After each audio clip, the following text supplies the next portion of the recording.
શ્રી સ્વામિનારાયણ ભગવાનની જય. આપણે સત્સંગની અંદર નિયમિતપણે આવીએ છીએ,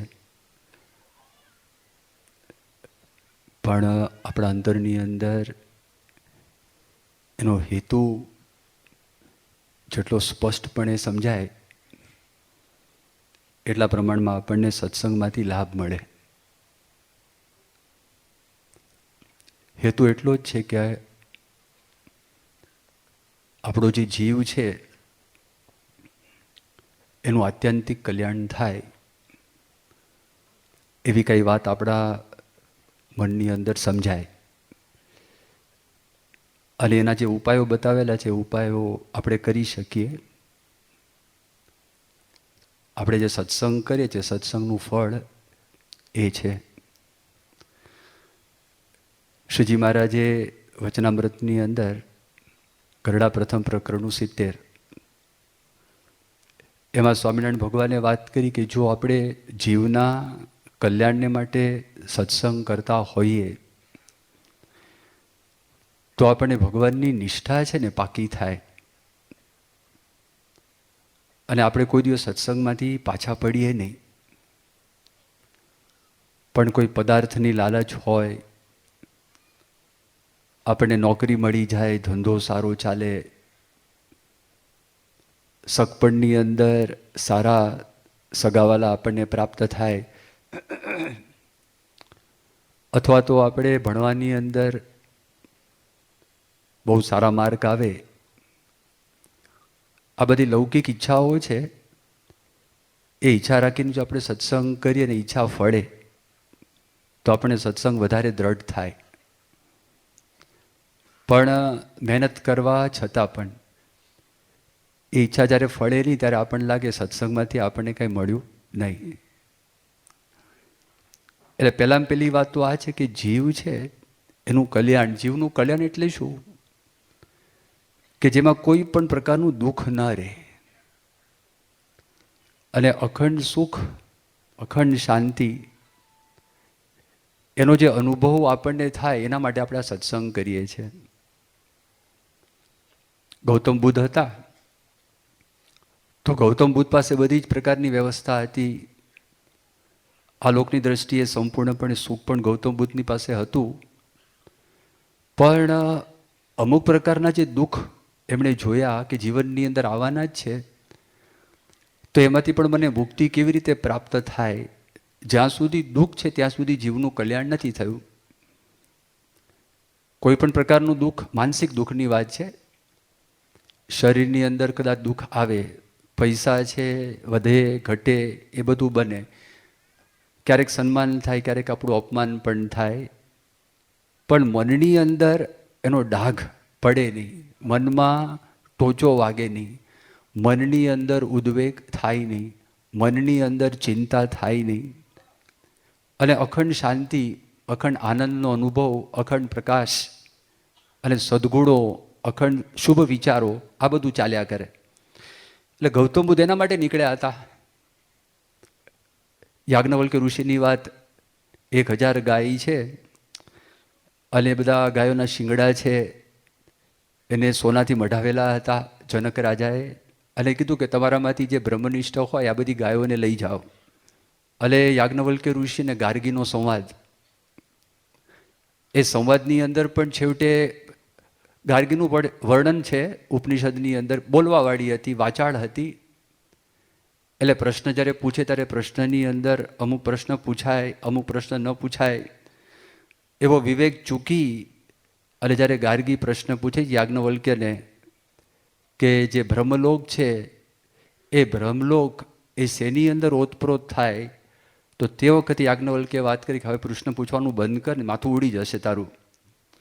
હવે એમની પાસે બધી જ પ્રકારની બ્રહ્મવિદ્યા હતી, અને એના 2 પત્નીઓ હતી, મૈત્રેયી અને કાત્યાયની. પણ એક સમય એવો આવ્યો કે યાજ્ઞવલ્ક્ય પોતે ઘર ત્યાગ કરી અને કંઈક આગળની વસ્તુ પ્રાપ્ત કરવા માટે નીકળ્યા. એની વાત આપણે અક્ષરધામની અંદર જ્યાં આગળ 3જો ખંડ છે એમાં ઉપનિષદોના આખ્યાન છે, એમાં યાજ્ઞવલ્ક્યનો આ પ્રસંગ એ આપણે મૂકેલો છે. અને જ્યારે પોતે નીકળે છે તે વખતે પાછળથી બંને પત્નીઓ વચ્ચે ઝઘડા ન થાય તો એના માટે પોતાનો જે મજિયારો હતો એ મજિયારો પોતે વેચી દીધેલો. અને પછી એ પોતે નીકળવા માટે તૈયાર થયા અને એમાં મૈત્રેયી એ બ્રહ્મવાદીની હતી. એટલે એણે એક પ્રશ્ન પૂછ્યો કે તમે શા માટે જાઓ છો? કારણ કે એ શાસ્ત્રનો ભણેલા હતા. આ શાસ્ત્ર ચર્ચાની અંદર પણ એમણે જોયું હશે કે જનકની સભાની અંદર એને કોઈ એનો પરાભવ કરી શક્યા નહીં. એટલી બધી વાતો તેમની પાસે હતી જ. બધા શાસ્ત્રોના પ્રશ્ન એ યાજ્ઞવલ્કે વ્યવસ્થિતપણે આપતા હતા. લૌકિક દ્રષ્ટિએ જોવા માટે જઈએ તો એની પાસે જેટલું ગોધન હતું એટલું ગોધન બીજા પાસે પણ હતું નહીં. જેટલું સુવર્ણ હતું એટલું સુવર્ણ બીજા પાસે પણ હતું નહીં. અને આ સંસારનો ત્યાગ કરીને જાય છે ક્યાં આગળ અને શા માટે જાય છે? એટલે એમણે વાત કરી કે તમે જાઓ છો એ વધારે સુખ પ્રાપ્ત કરવા માટે જાઓ છો જે છે એના કરતાં પણ? તો કે હા, એ બ્રહ્મની અંદર આના કરતાં પણ વધારે સુખ છે. જો બ્રહ્મનો સાક્ષાત્કાર થાય તો એની અંદર સર્વોપરી સુખ છે. અને તે વખતે આ મૈત્રેયી એ યાજ્ઞવલ્ક્યને પોતે એક વાત કરે છે, યેનાહમ નામૃતાસ્યામ તેનાહમ કિમ કુર્યામ. યેનાહમ નામૃતાસ્યામ, જેના વડે હું અમરત્વને પ્રાપ્ત ન કરી શકું તો એનાથી મારે શું મતલબ છે? એટલે પોતાની બધી સંપત્તિ બીજી પત્ની હતી કાત્યાયની, એને મૈત્રીએ બધી સંપત્તિ આપી દીધી કે મારે આમાંથી એક પૈસો પણ જોઈતો નથી, તું તારી પાસે રાખ. એમ કરીને આપણા ભારત વર્ષની અંદર હજારો વર્ષ પહેલાં જે સ્ત્રીઓ માટેની વાત છે તો એ લોકો પણ આવી રીતે બ્રહ્મજ્ઞાન પ્રાપ્ત કરવા માટે, બ્રહ્મનો સાક્ષાત્કાર કરવા માટે પોતે વનની અંદર પોતાના પતિની સાથે વાસ કરતા હતા. પણ આમાંથી આપણે સમજવાનું શું? જો જીવના કલ્યાણની વાત આવી, કંઈક અધૂરું હતું. એ યાજ્ઞવલ્કે પ્રાપ્ત કરવા માટે ત્યાં આગળ ગયેલા. ગઈકાલે આપણે નારદજીનો પ્રસંગ સાંભળ્યો. સનત સુદાત ઋષિ અને નારદજી એ બંનેનો સંવાદ ચાલે છે. એટલે નારદજી જાય છે ને એમને કહે છે કે ભાઈ મને શોખ છે, મને તકલીફ છે, મને તમે કંઈક શીખવાડો. એટલે એને પૂછે છે કે તમે શું શું આવડે છે? તો ગઈકાલે તમે સાંભળ્યું હશે બધા હાજર તમારામાંથી જે હશો, એણે કીધું ઋગ્વેદ, યજુર્વેદ, સામવેદ, અથર્વવેદ અને એમ કહીને 22 બધી વિદ્યાઓ ગણાવી. નારદજી એને એમ કહે છે કે આ 22 વિદ્યાની અંદર હું પારંગત છું. પણ એ પહેલાં એ સનત સુજાત એને એમ કહે છે કે તું પહેલાં જે કાંઈ શીખ્યો છું તું મને વાત કર, અને એના ઉપરની વિદ્યા છે એ વિદ્યાની હું તને વાત કરીશ.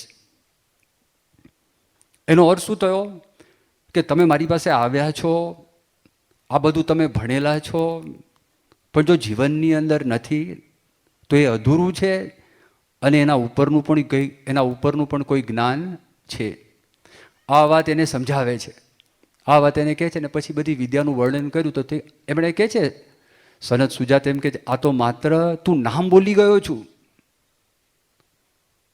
હવે તમે physics, chemistry, biology, mathematics, English literature, Gujarati literature, Hindi literature, આ બધું વર્ણન તમે એમ કરો અને એનો અભ્યાસ કર્યો હોય, BA કર્યું તો 3 વર્ષ 12 ધોરણ પછી, MA કરો તો 5 વર્ષ થાય, અને PhD કરો બીજા વધારે મેક્સિમમ 5 વર્ષ થાય.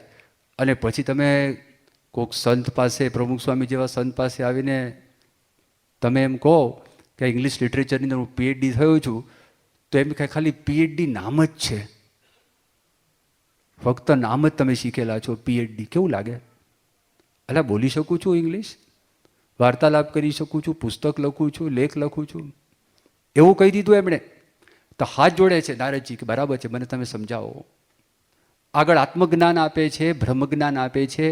આ જીવના કલ્યાણની વાત એ એવું જ્ઞાન છે જેમાં પૂર્ણતા છે, જેમાં સંતોષ છે, અપૂર્ણતા છે નહીં. આજે એવા શબ્દો બોલાય નહીં, પણ બાપા પણ ક્યારેક ક્યારેક એ બોલે છે અને સદગુરુ સંતો પણ આપણને વાત કરે છે. ભિખારી કોણ? ભીખ કોણ માગે? ભૂખ લાગી છે, ખાવાનું નથી, કે ભિક્ષામ દેહી, ભિખારી કહેવાય, માગે છે ને. પછી કપડાં નથી, એની ભિક્ષા માગે છે, કપડાં નથી મારી પાસે, મને કપડાં આપશો, આપે. પૈસા નથી, મારા દીકરીને ભણાવવા છે, બહુ તકલીફ છે, મુશ્કેલી છે, વ્યવસ્થા કંઈક થાય એવી છે, આ લો પૈસા લઈ જાઓ. તો એ ભિખારી કહેવાય, ભિક્ષા માગે છે. હવે આપણે માનની ઈચ્છા રાખીએ તો એ ભિખારી કહેવાય કે નહીં? અથવા જ્યાં સુધી આપણી બધી ઈચ્છાઓ છે અને એના માટે આપણે વલોપાત કરતા રહીએ, આ લૌકિક ઈચ્છાની વાત છે કે જે ગમે તેટલું આપણે પ્રાપ્ત કરીએ તો અધૂરું જ છે, એ કૂવો ભરાયો છે જ નહીં. પાતાળ સુધી પૃથ્વી ફાટેલી. ભગવાન સ્વામિનારાયણના સૈદ્ધાંતિક શબ્દો છે અને એ શબ્દો કોઈ દિવસ મિથ્યા થાય નહીં.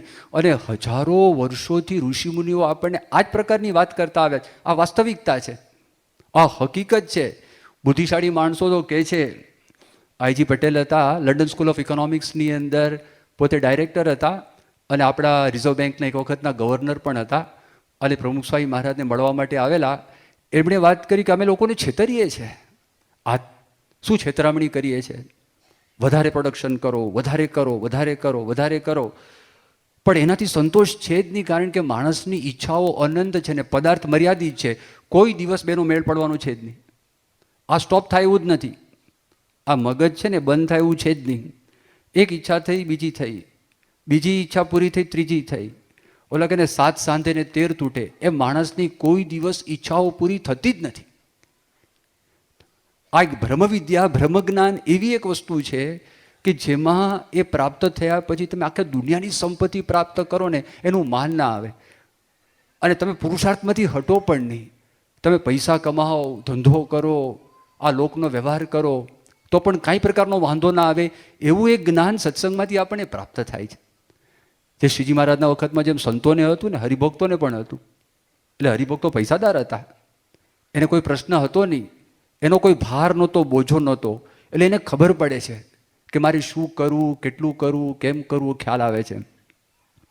તો જો આ વાત એ નારદજીને કંઈક અધૂરપ લાગી અને એના મનની અંદર વિચાર થયો કે આ વાત કંઈક અલગ વાત છે, આ વાત કંઈક જુદી વાત છે. અને જ્યાં સુધી મેં પ્રાપ્ત કર્યું નથી ત્યાં સુધી કોઈ દિવસ મને સંતોષ થવાનો નથી. વેદવ્યાસને પણ થયું. એને નારદજી મળે છે અને નારદજી મળીને એને ઉપદેશ આપે છે અને ઉપદેશ કહે છે. તો એ જીવનું જે કલ્યાણ છે, કલ્યાણ થાય કેવી રીતે? ગઈકાલે એવો પણ પ્રશ્ન પૂછાયો હતો, કોઈ સરળ ઉપાય છે? આવો પ્રશ્ન પૂછાયો હતો ને કે બહુ પુસ્તકો વાંચ્યા, બહુ કસરત કરી, માનસિક એવા શબ્દો વાપર્યા નતા, શબ્દો બીજા હતા, પણ કંઈક ટૂંકો રસ્તો બતાવો. તો જીવના કલ્યાણની વાત આપણે બધા કરી શકીએ એવી એક અદ્ભુત વાત મહારાજે મધ્યના 35ના વચનામૃતમાં કરેલી છે. એનો પણ તમને સાર કહીશ. એ વાતમાં શ્રીજી મહારાજ વાત કરે છે. મહારાજે કીધું કે મધ્યના 35ના વચનામૃતમાં હું રામાનંદ સ્વામીને મળ્યો, એમના ગુરુ. એના પહેલાં પણ હું આત્માને સાક્ષાત દેખતો. એનો અર્થ શું થયો? રામાનંદ સ્વામીની જરૂર નહોતી. પણ આ લોકની અંદર આપણને સમજાવે છે કે આધ્યાત્મિક માર્ગમાં આપણે ચાલ્યા છે તો ગુરુ કરવા જોઈએ. આ લોકમાં પણ ગુરુ વગર જ્ઞાન નથી, તો આધ્યાત્મિક માર્ગમાં તો જ્ઞાન થાય જ નહીં. એ સમજાવું હતું, એટલા માટે શ્રીજી મહારાજે ગુરુ કર્યા. આ વચનામૃતમાં કહે છે હું રામાનંદ સ્વામીને મળ્યો એ પહેલાં પણ આત્માને હું સાક્ષાત દેખતો. અને હમણાં પણ આ મારી ઇન્દ્રિયોની સર્વક્રિયાની અંદર મને આત્માનું એક ક્ષણ માત્ર પણ વિસ્મરણ થતું નથી. અને આત્માના દર્શન થવા એ સહેલી વાત નથી. ભગવાન સ્વામિનારાયણ કહે છે પૂર્વજન્મનો બહુ સંસ્કારી હોય, વિરલો હોય, કોક વિરલો હોય, એને કદાચ આત્માના દર્શન થાય. બાકી તો 100 વર્ષ સુધી આત્માનો વિચાર કરે તો પણ આત્માના દર્શન થાય નહીં. ગઈકાલે આપણે બધી વાતો સાંભળી, 100 વર્ષ સુધી આપણે વિચાર કરીએ તો આત્માના દર્શન થાય નહીં. પણ પછી શ્રીજી મહારાજ કે જીવનું કલ્યાણ અને આત્માનું દર્શન, જો ભગવાનની ઉપાસના ને ભગવાનનું ધ્યાન હોય તો એ સહેલું છે. એમ કરીને 4 ઉપાય બતાવે છે. એક તો ભગવાનની ઉપાસના કરવી. બીજી વાત કરે છે ભગવાનના લીલા ચરિત્રો સાંભળવા અને કહેવા. ત્રીજી વાત કરે છે નામ જપ કરો. અને ચોથી વાત કરે છે પોતપોતાના ધર્મમાં રહેવું. આવી રીતે જીવનું કલ્યાણ થવું કાંઈ કઠણ નથી. એ તો વહાણમાં બેસીને સમુદ્ર તરવા જેવો માર્ગ છે, એ સુગમ માર્ગ છે. આ વાત સ્વામિનારાયણ ભગવાન પોતે આપણને સમજાવે છે. હવે એનો પણ સાર શું? ટૂંકો ઉપાય. જેને ભગવાનનો સાક્ષાત્કાર થયો હોય એવા ગુરુ એ આપણને પ્રાપ્ત થાય, અને એ ગુરુની આપણે આજ્ઞા પાડીએ નિર્દોષ ભાવ દિવ્ય ભાવથી, એ જીવનું કલ્યાણ થઈ જાય. એ વ્યક્તિ એને બ્રહ્મજ્ઞાન પ્રાપ્ત થાય, એના જીવની અંદર પૂર્ણ સંતોષ થાય. એના મનમાં એમ થાય કે મારો છેલ્લો જન્મ છે અને મારું કલ્યાણ થઈ ગયું છે, મારો મોક્ષ થઈ ગયો છે, એવી એને પ્રતીતિ છતી દેહે થાય. આ જ દેહની અંદર એ ગ્રહસ્થ હોય કે ત્યાગી હોય, એવું જ્ઞાન એને પ્રાપ્ત થઈ જાય, એનો સાર છે. અને આવા જ્યારે સંત મળે ને, અને એ સંત પોતે જ આપણને સમજાવે છે. આ 4 વાત છે ને એના થકી દ્રઢ થાય. ઉપાસનાની વાત છે. ઉપાસના એટલે ટૂંકમાં શું? ભગવાનનો મહિમા. ભગવાન કેવા છે એનો મહિમા આપણા અંતરની અંદર એ રોપે છે. ભગવાન કેવા છે? તો ભગવાન તો સર્વોપરી જ, ભગવાન કરતાં કોઈ મોટું નથી. ભગવાન છે સર્વ કરતા હરતા છે. એ આપણને બધાને અનુભવ છે. આપણી બધી ઈચ્છા પ્રમાણે થાય છે? નથી થતું. આપણે ઘણા બધા સંકલ્પો છે પણ ભગવાનની ઈચ્છા મુજબ થાય છે, આપણી ઈચ્છા મુજબ થતું નથી. આ ભગવાનનો મહિમા જ. ભગવાનની મરજી વિના સૂકું પત્તું પણ કોઈનું હલાવ્યું હલતું નથી. કેનોપનિષદનો પ્રસંગ, અહીંયા કઠોપનિષદ નચિકેતાનો આખો પ્રસંગ છે. વોટર શો, દિલ્હીની અંદર વોટર શો છે કેનોપનિષદના આધારે. અને એ ત્યાં આગળ બહુ જબરજસ્ત મોટો આખો ત્યાં આગળ ઊભું કર્યું છે દ્રશ્ય. એમાં એક તરણું પણ કોઈ હલાવી શકે એમ નથી જો ભગવાનની ઈચ્છા ના હોય તો. એમ ભગવાનની ઈચ્છા શક્તિ, ભગવાનની ક્રિયાશક્તિ અને ભગવાનની જ્ઞાન શક્તિ, એનો આધાર લઈને જ આપણે ઈચ્છા કરી શકીએ છીએ, આપણે કાર્યાન્વિત બની શકીએ છીએ, કાર્ય કરી શકીએ છીએ, આપણને જ્ઞાન પ્રાપ્ત થાય છે. જો ભગવાનની ઈચ્છા ન હોય તો કાંઈ કરતાં કાંઈ થાય નહીં. એટલે ભગવાનનો આ મહિમા છે. એ સ્વામિનારાયણ ભગવાન પોતે એમ કહે છે ને કે ભગવાનને ભજવા એના કરતાં બીજી કોઈ મોટી વાત નથી. મોટી વાત આ લોકની અંદર ઘણી બધી પદવીઓ આપણે પ્રાપ્ત કરી, મોટી વાત કહેવાય. પ્રેસિડેન્ટ થઈએ મોટી વાત કહેવાય, પ્રાઇમ મિનિસ્ટર થઈએ મોટી વાત કહેવાય, કોઈ કંપનીના CEO થઈએ મોટી વાત કહેવાય, જબરજસ્ત મોટી કંપનીના માલિક બનીએ મોટી વાત કહેવાય. પણ શ્રીજી મહારાજ વાત કરે છે ભગવાનને ભજવા એના કરતાં બીજી કોઈ મોટી વાત નથી, કારણ કે ભગવાનનું કર્યું સર્વે થાય છે. પછી શ્રીજી મહારાજ કે અમારું કર્યું સર્વે થાય છે. અને અમે સંકલ્પ કરીએ કે આ ઠેકાણે આ વરસાદ વરસે તો એ ઠેકાણે ત્યાં વરસાદ વરસે છે, અને અમે સંકલ્પ કરીએ કે વરસાદ ન પડો તો વરસાદ પડતો નથી. અમે સંકલ્પ કરીએ કે આને દીકરો પ્રાપ્ત થાવો તો એને દીકરો પ્રાપ્ત થાય છે, અને સંકલ્પ કરીએ દીકરો પ્રાપ્ત ન થાવ તો થતો નથી. અમે સંકલ્પ કરીએ છીએ અને ધન સંપત્તિ પ્રાપ્ત થાવો તો એને થાય છે, અને અમે સંકલ્પ કરીએ અને ન થાવો તો નથી થતી. અમે સંકલ્પ કરીએ છીએ કે આ નિરોગી રહો તો એ નિરોગી રહે છે, અને સંકલ્પ કરીએ છીએ અને રોગ થાવ તો રોગ થાય છે. એ સ્વામિનારાયણ ભગવાન કહે છે મારું ધાર્યું અસત્ય સત્ય થાય છે, સમરથ મારું નામ સહી, મારી દ્રષ્ટિએ જગત ઉપજે સમે અનેક રૂપે માયા થઈ. તો એ મહિમા છે સંત સમજાવે છે. એનો આપણને યોગ થાય. જીવના કલ્યાણની વાત કરીને સરળ ઉપાય છે, એ આપણને સમજાવે. એ સદા દિવ્ય સાકાર છે એ વાત આપણને સમજાવે છે.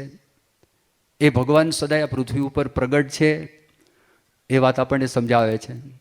પરોક્ષ ભાવથી આપણે ગમે તેટલી ભક્તિ કરીએ ને, સંસ્કાર વધે પણ પેટ ભરાય નહીં, કલ્યાણની પ્રતીતિ ના આવે.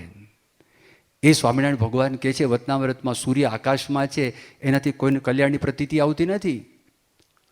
પણ જ્યારે સૂર્ય માણસ થઈને આવ્યા અને કુંતાને મળ્યા અને પોતાનું જે સ્વરૂપ હતું એ સૌમ્ય બનાવ્યું, ત્યારે કુંતાને એનું સુખ આવ્યું, પાસે બેસવાનું સુખ આવ્યું. બાકી આકાશમાં છે એનાથી કલ્યાણની પ્રતીતિ નથી આવતી. વિટામિન ડી મળે, વિટામિન ડી મળે એટલે પેલામાં સંસ્કાર થાય. એ મુક્તાનંદ સ્વામી લખે છે. કેટલા બધા સંતોએ વાત કરી. હે પ્રીતકર પ્રીતકર, પ્રગટ પર બ્રહ્મ શું, પ્રગટ પર બ્રહ્મ શું, પરહર અવર પંપાળ પ્રાણી. પરોક્ષથી ભવતણો પાર આવે નહીં, પરોક્ષથી ભવતણો પાર આવે નહીં, વેદ વેદાંત કહે સત્યવાણી.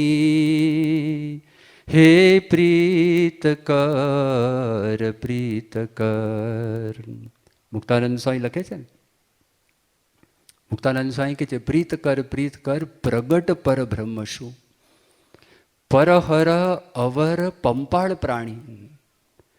પરોક્ષથી ભવતણો પાર આવે નહીં, વેદ વેદાંત કહે સત્યવાણી. આગળ બીજી વાત કરે છે, એ સમજાવે છે. કલ્પતરુ સર્વના સંકલ્પ સત્ય કરે, પાસે જઈ પ્રીત શું સેવે જ્યારે. તેમ જે પ્રગટ પુરુષોત્તમ પ્રીચશે, થાશે હરિજન તત કાળ ત્યારે. હે પ્રીતકર પ્રીતકર, કલ્પતરુ સર્વના સંકલ્પ સત્ય કરે, પાસે જઈ પ્રીત શું સેવે જ્યારે. કલ્પતરુ છે, ઝાડ નીચે બેઠા હો, તમે પ્રેમથી સેવન કરો ત્યારે તમારા બધા સંકલ્પ પૂરા કરે. તેમ જે પ્રગટ પુરુષોત્તમ પ્રીચશે, થાશે હરિજન તત્કાળ ત્યારે. અને કેટલી મોટી પ્રાપ્તિ એનાથી થાય. આ બધી વાતો સત્સંગની અંદર આપણને ખ્યાલ આવે, સંત આપણને સમજાવે, પ્રમુખ સ્વામી મહારાજ જેવા સંત આપણને સમજાવે, આ બધી વાતો એમાં આપણને મળતી આવે. આગળ શું કહે છે? પ્રગટને ભજી ભજી પાર પામ્યા ઘણા, ગીધ ગણિકા કપી વૃંદ કોટી. વ્રજતણી નાર વ્યભિચાર ભાવે તરી, પ્રગટ ઉપાસના સૌથી મોટી.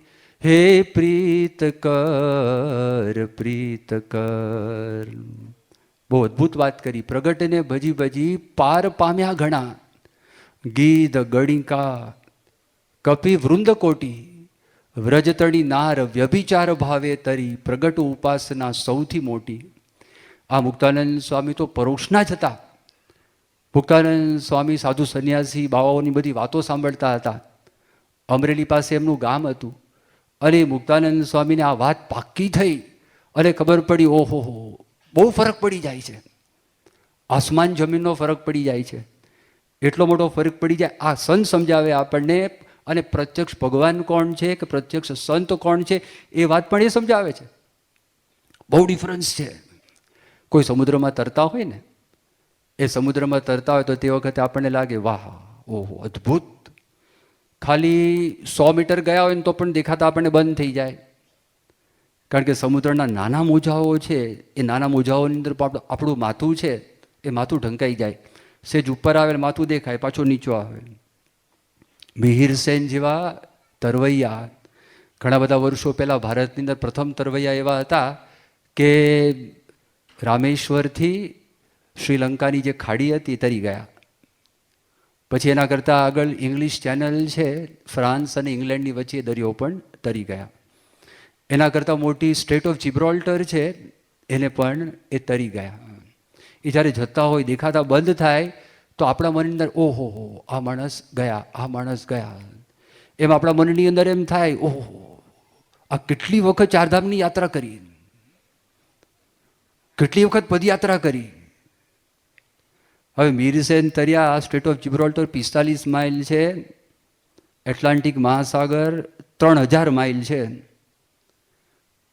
અને પ્રશાંત મહાસાગર 4,500 માઇલ છે, અને એમાં મોજા આવે, 2-2 માળના 3-3 માળના મોજા આવે, દેખાય માણસનો પત્તો પડે. મોટી મોટી સ્ટીમરો ટાઇટાનિક ઊંધી પડી ગઈ 1912ની સાલમાં, એ પ્રથમ ઉપડી હતી. તો એમ જો સારું લાગે, જો કરવાનું છે, ના નથી. મેં તમને વાત કરી, સંસ્કાર અવશ્ય પ્રાપ્ત થાય છે, અને એના ફળરૂપે આપણને પ્રત્યક્ષ ભગવાન કે સંતનો યોગ આપણને મળે. એ સમજવું જોઈએ ડિફરન્સ કેટલો છે. ભાઈ આ 35 માઇલ 45 માઇલ છે ને, પેલું 1000 માઇલની વાત છે. તો એવો એક ફરક બતાવે છે નિષ્કુળાનંદ સ્વામી. નિષ્કુળાનંદ સ્વામી કહે છે કે જેટલી ભક્તિ જન કરે છે પર હરિ પ્રભુ પ્રગટને, તેને ભક્ત કેવો તે ભૂપની ખોટે, જેમ પાટે બેસાર્યો મરકટને. હવે આ વાત કરી, થડકો લાગે, હા, ધક્કો લાગે. જેટલી ભક્તિ જન કરે છે પર હરિ પ્રભુ પ્રગટને, પ્રગટ ભગવાનનો ત્યાગ કરીને જેટલી ભક્તિ કરે છે. કોના જેવો છે? એક રાજા હતો, રાજાને કોઈ વંશ નહોતો, તો પોતાના સ્થાનમાં વાંદરાને બેસાડ્યો. જેટલી ભક્તિ જન કરે છે પર હરિ પ્રભુ પ્રગટને, તેને ભક્ત કેવો તે ભૂપની ખોટે, જેમાં પાટે બેસાડ્યો મરકટને. થડકો થાય કે ન થાય? એ થાય, પણ આ વાત સમજવા જેવી છે. આપ જે પ્રગટની વાત છે ને, એ પ્રગટની વાત બહુ અતિ જબરજસ્ત મોટી વાત છે. અને એ વાત જો સમજાઈ જાય, ભગવાન વેદવ્યાસ, ભગવાન વેદવ્યાસ જેમને અશાંતિ ઉત્પન્ન થઈ, અને એ શાંતિ માટે નારદજીએ વાત કરી, કૃષ્ણ ભગવાનના ચરિત્ર તમે લખો. અને એ કૃષ્ણ ભગવાન તે વખતે પ્રગટ હતા પૃથ્વી ઉપર, તો એના ચરિત્ર લખ્યા. એ જ ભાગવતની અંદર ભગવાન વેદવ્યાસ શું કહે છે કે જે મૂર્તિની અંદર જોડાયેલો છે ફક્ત, એ પ્રાકૃત ભક્ત છે, એ નવીન ભક્ત છે. પણ મનુષ્ય રૂપની અંદર જે ભગવાન કે સંત આવ્યા છે, એની ઓળખાણ થાય, એ ભક્ત પૂર્વે કરીને આવ્યો છે, એ ભક્તિની આગળ વધેલો છે. આ ભાગવતની અંદર લખેલું છે. બીજી એક વાત લખી ભાગવતમાં, નયમ મૈયાની તીર્થાની ન દેવા મૃછિલા મયાહા તે પુનંત્યુરુ કાલે ન દર્શનાદેવ સાધવ. આ ભાગવતનો શ્લોક છે, ભગવાન વેદવ્યાસ લખે છે. જેમણે કૃષ્ણ ભગવાનના ચરિત્ર લખ્યા એ જ પોસ્ટેરિટી માટે, ભવિષ્ય માટે લખી ગયા છે. નયમ મૈયાની તીર્થાની ન દેવા મૃછિલા મયાહા. આ જે મૂર્તિઓ છે એમાં દૈવત છે, તીર્થો છે, એમાં સ્નાન કરો, એ પણ સારું છે, સંસ્કાર પડે છે. પણ એ બધાથી લાંબા ગાળે કલ્યાણ થાય, જન્મો જન્મ નીકળી જાય ઉરુ કાળે, પણ દર્શનાદ એવ સાધવ. પ્રમુખ સ્વામી મહારાજ જેવા સંત છે, દર્શન માત્રથી કલ્યાણ થાય. કેવું કલ્યાણ? દૃષ્ટા દૃષ્ટા સ્પૃષ્ટા નતાવા કૃત પરિચરણા ભોજિતા પૂજિતા વા સદ્ય પુંસા મઘોગમ બહુજનિ જનિતમ ઘ્નંતિ એ વૈ સમૂલમ પ્રોક્તા કૃષ્ણેન એવા નિજ હૃદય સમા યત્પદે તીર્થ જાતમ તેષાં માત પ્રસંગાત કિમિહ નનુ સતામ દુર્લભમ સ્યાન મુમુક્ષો. ભક્તિ માતા બાળ ઘનશ્યામને પ્રશ્ન પૂછે છે, જે ગઈકાલે પ્રશ્ન પૂછાયો કે મારી તો જાજી બુદ્ધિ નથી, થોડાકમાં કલ્યાણ થાય, એ મને વાત તમે સમજાવો. ત્યારે ભક્તિ માતાને બાળ ઘનશ્યામ કહે છે કે ભગવાનના એકાંતિક સંતમાં જોડાઈ જાઓ. આ સાર બ્રહ્મ વિદ્યા પ્રાપ્ત કરવાનું, પૂર્ણતા પ્રાપ્ત કરવાનું, સંતોષ પ્રાપ્ત કરવાનું, ઈચ્છા માત્રનો વિરામ પ્રાપ્ત કરવાનો, એ આ સ્થાન બતાવે છે. દૃષ્ટા દર્શન માત્રથી કલ્યાણ, દર્શનાદેવ સાધવ. પુષ્ટા સ્પર્શ માત્રથી કલ્યાણ. નતાવા ખાલી હાથ જોડીને નમસ્કાર કરે, એમાંથી આપણું કલ્યાણ પ્રાપ્ત થાય. બહુ જની જનિતમ ઘ્નંતિ એ વૈ સમૂલમ. બહુ જન્મના પાપ એકઠા થયા હોય, એનો ઢેર થઈ ગયો મોટો. આજે કેવું છે કે માની લો આ રૂ છે, એ રૂનું આટલો દડો છે, તમારે એને આગ લગાડવી હોય, એક તણખો કાફી છે. 1000 ટન રૂને આગ લગાડવી હોય તો 1000 ટન આગ જોઈએ કે એક તણખો કાફી છે? કાફી છે, પણ તણખો જોઈએ. એમ અનંત જન્મના પાપ એનો નાશ કરી નાખવો હોય, એ કોણ કરી શકે? એ કોણ આપણા બધા પાપ લઈ શકે? ભગવાનને સંત સિવાય કોઈની તાકાત નથી લઈ શકે. કર્મના કાયદાનો આપણે વિચાર કરવા માટે છે ને અનંત જન્મથી આપણો પત્તો પડે એવો નથી. એ તો દયા કરીને આ પૃથ્વી ઉપર આવે છે. તે તો દયા કરી હરી દેહ આવે અનેકને ઉધારવા રે, તો એ થાય એનો મેળાપ જ્યારે નર્તન ધરે નાથજી રે. એનો આપણને એ દયા કરીને કૃપા કરીને મનની અંદર સંકલ્પ કરે મારે બધાના કલ્યાણ કરવા ત્યારે આવે છે. તો આ વાત કરે છે ભગવાન વેદવ્યાસ પોતે આપણને આ સમજાવે છે. ભગવાન વેદવ્યાસ લખે એ આપણને વાત સંત સમજાવે છે. જીવનું કલ્યાણ કેવી રીતે થાય? સાક્ષાત ભગવત સંગાત તદભક્તાનામ ચ વેદૃષામ ધર્મો એકાંતિકો પુંભી પ્રાપ્યતે નાન્યથા ક્વચિત. સાક્ષાત ભગવાનનો સંગ થાય અથવા તો એ ભગવાનના ધારક એકાંતિક સંતનો આપણને યોગ થાય તો એકાંતિક ધર્મની સિદ્ધિ થાય, એ સિવાય થતી નથી. બહુ સ્પષ્ટપણે આ વાત કરેલી છે. આત્યંતિક કલ્યાણ તો થાય એ સમજાવવાની આપણે આ વાત સમજાવી. એટલે 4 વાત કરી ભગવાન સ્વામિનારાયણે. એમાં ઉપાસનાની વાત કરી, એમાં આપણે પ્રગટ ઉપર થોડીક વાત કરી. બીજી કઈ વાત કરી? કે ભગવાનના ચરિત્રો ગાવા અને સાંભળવા. જો સંત મળે ને તો એમાં આપણને જોડી દે છે.